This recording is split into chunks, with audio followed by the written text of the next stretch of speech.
प्रेरणास्पद कथा YouTube channel पर मैं धनंजय जैन आप सभी का हार्दिक अभिवादन करता हूँ। दोस्तों, विगत 19 दिनों से हम प्रेरणास्पद कथा यूट्यूब चैनल पर प्रीति के पुष्प इस धारावाहिक उपन्यास को श्रवण करते आ रहे हैं। यह एक ऐसा उपन्यास है जिसमें कि हमें न्याय, नीति, उस समय का कल्चर, यह सब कुछ सुनने को और जानने को मिल रहा है। पर अब इस उपन्यास में एक अलग मोड़ ले लिया है, जो कि स्वप्न में भी चतुरा नहीं सोच सकती थी कि ऐसा होगा। कई सपने उसने संजो के रखे थे। राजकुमार जब परिपक्व अवस्था के अंदर आ जाएंगे तो वो रहस्योद्घाटन करेगी। रानी और राजा को अकल्पित, जिन्होंने कल्पना भी नहीं की हो, इस तरह का सुख उन्हें देगी।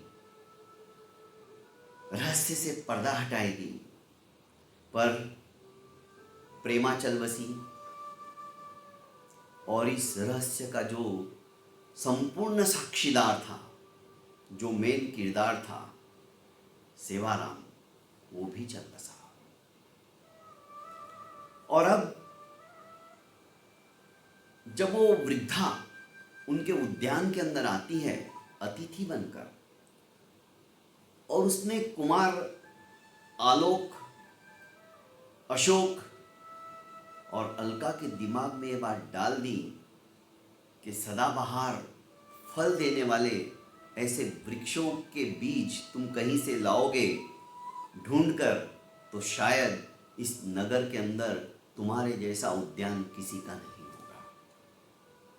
बस वो धुन थी। और अशोक अपने इस कार्य को समाप्त करने के लिए, वैसे बीजों का अन्वेषण करने के लिए, खोजने के लिए परदेश जाने के लिए उद्यत हो जाता है। पर परदेश में जाकर देवपुर नगर में उसे बंदी बना लिया जाता है। 4 माह व्यतीत हो जाते हैं दोस्तों, पर कोई खबर नहीं थी, क्योंकि खबर कहां से देता, वो तो कारावास के अंदर बंद था। इधर चतुरा रह रह कर पश्चाताप कर रही थी कि मैंने क्यों जाने दिया। इस पश्चाताप की आग में जलते हुए घी डालने का काम आलोक ने कर दिया। आलोक ने कहा कि मौसी, मैं अब भैया के बिना नहीं रह सकता, मैं उसे खोज के ही लाऊंगा और मैं भी जा रहा हूं। भरसक प्रयास किया इसे भी रोकने का, पर 15 वर्ष का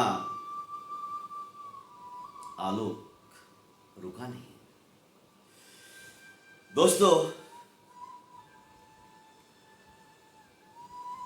जिद में आ गया, पढ़ाई का भी हवाला दिया गया, पर उसने कहा कि पहला कर्तव्य मेरा अध्ययन अध्यापन के अलावा मेरे बड़े भ्राता, ज्येष्ठ भ्राता को वापस लाना है।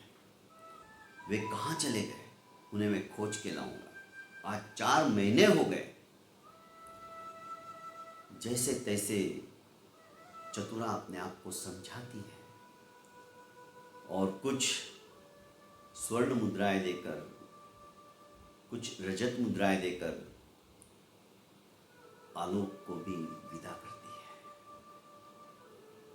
आलोक भी घूमते घामते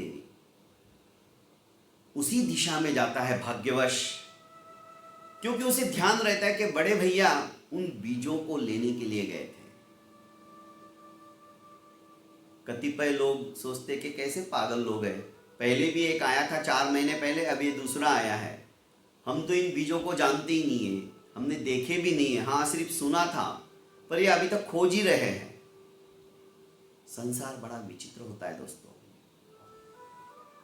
आश्चर्यकारी चीजें यहां पर देखने को भी मिलती है, सुनने को भी मिलती है। धीरे धीरे आलोक भी देवपुर पहुंच गया और देवपुर पहुंचने के पश्चात जब उसने भी वहां के निवासी स्थान में रहने वाले लोगों से पूछताछ करना शुरू किया,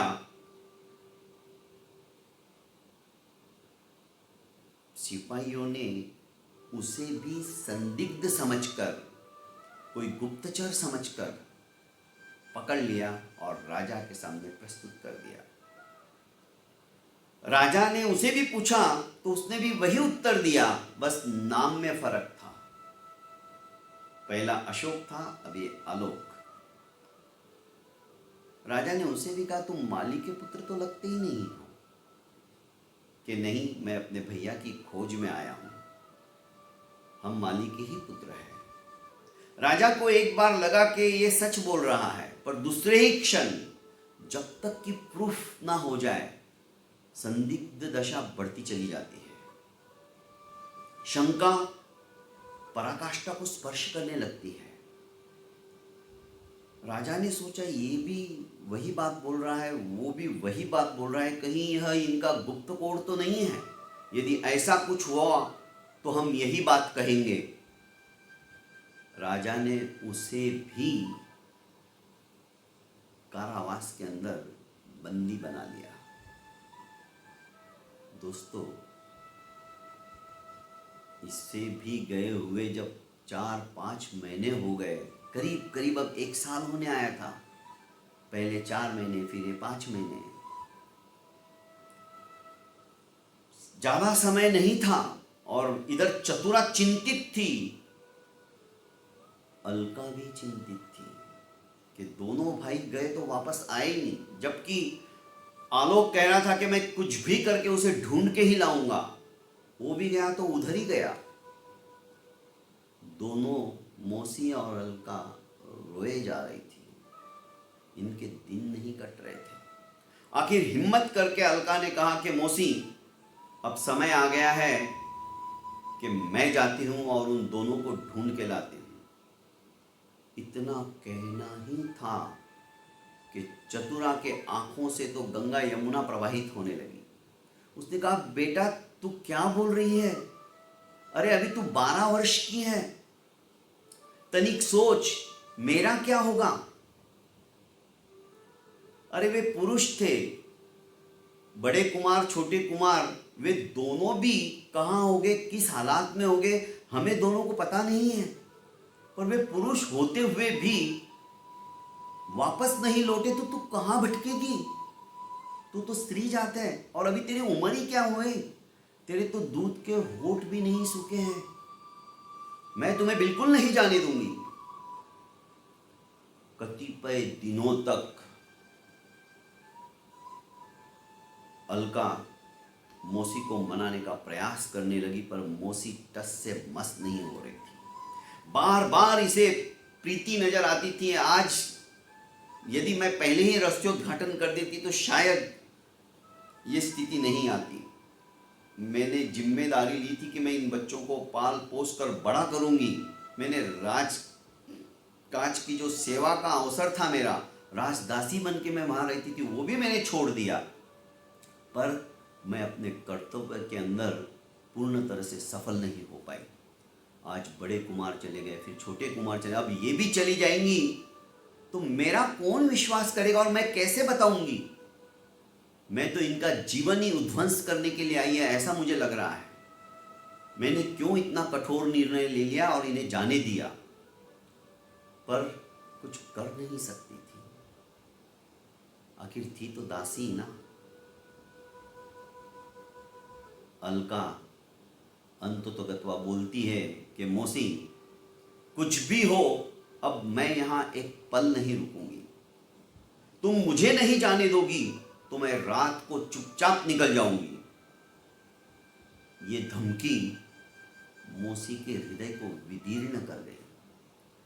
उसने कहा कि बेटा, स्त्री का बाहर निकलना समाज किस नजरिए से देखता है तुम नहीं जानती हो, और तुम तो अभी अबोध हो, तुम्हें कुछ जानकारी ही नहीं है, नॉलेज ही नहीं है। मैं तुम्हें इसीलिए मना कर रही हूं कि तुम अभी मत जाओ, कुछ बड़ी हो जाओगी तब जाओ। पर अलका जिद में अड़ी पड़ी थी। उसने कहा, नहीं मौसी, चाहे कुछ भी हो जाए मैं तो जरूर जाऊंगी। आखिर अंततोगत्वा कहीं से इकट्ठा करके रजत मुद्राएं ये लेके आई और उसके जाने की तैयारियों में जुट गई। उसने कहा कि मैं एक शर्त पर तुम्हें जाने दूंगी, अभी तुम अबोध हो, पर तुम्हें स्त्री के वेश में अर्थात लड़की के वेश में मैं बिल्कुल भी नहीं जाने दूंगी।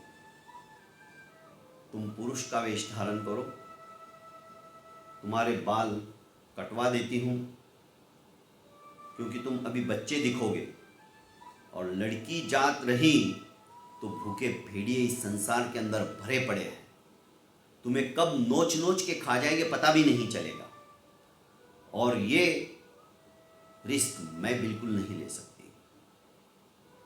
मौसी की कठोर वाणी सुनकर अलका सहम गई।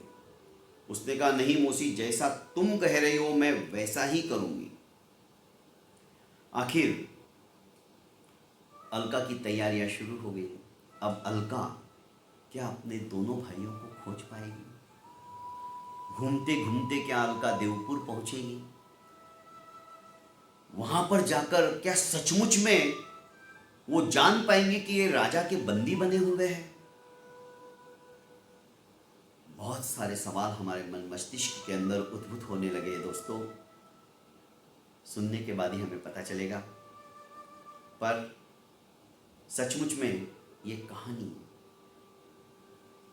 भ्रातृ प्रेम, भाई और बहनों के प्रेम को उजागर करने वाली, माता पिता के उत्तरदायित्व को बताने वाली, जब व्यक्ति अपने कर्तव्य से च्युत हो जाता है, कर्तव्य से विमुख हो जाता है, तो कितनी हानि होती है, इस बात को भी दर्शाने वाली कहानी है। दोस्तों, आपने अभी तक मेरे इस YouTube चैनल को लाइक एवं सब्सक्राइब नहीं किया है तो ज़रूर कर लीजिएगा, और हाँ, ज़्यादा से ज़्यादा इस चैनल को आप फॉरवर्ड कीजिएगा। बहुत बहुत